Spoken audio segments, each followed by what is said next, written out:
10-10-20 1 নম্বর blogger Debashis. তো আজকে যাচ্ছি আমরা সন্তোষ ভাইয়ের হ্যাপি বার্থডে মানাতে। আমরা 3 জন যাচ্ছি বাইকে। এখন যাচ্ছি টুঙ্গি দিকতে, একটা কেক কিনবো, আরো কিছু সামান কিনবো। তো ফাইনালি বন্ধুরা একটা কেক আর কিছু সামান নিয়ে নিয়েছি। এবারে ডাইরেক্ট চলে যাবো করণ দিঘি।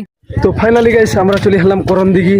আর মানে যার বার্থডে সেলিব্রেট হবে ও আসছে এখন গাড়িতে, মানে অটোতে আসছে, আমরা চলে আসলাম বাইকে। তারপরে এদিকে দেখো নদীর ভিউটা কেরকম লাগছে, খুব সুন্দর লাগছে গাইস। ফাইনালি গাইস চলে আসলাম বার্থডে সেলিব্রেট করব আমার ভাইয়ের আজকে। তো গাইস সবাই চলে এসেছে বার্থডে সেলিব্রেট করার জন্য। এখানে বসে আছে সন্তোষ ভাই, কেক কাটবে। সন্তোষ ভাই এখনো আসেনি, সন্তোষ ভাইয়ের জন্য এখানে অপেক্ষা করছি আমরা। তারপরে চলে আসলো সন্তোষ ভাই, কেক কাটা চালু করে দিয়েছে।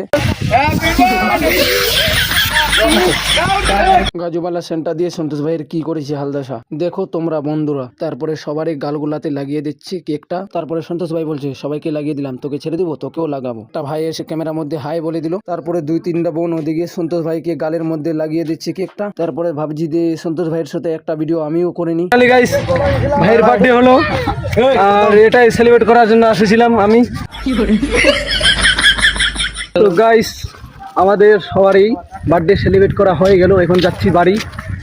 আর ভিডিওটা যদি মানে ভালো লাগে লাইক কমেন্ট শেয়ার করবে। Tata bye bye.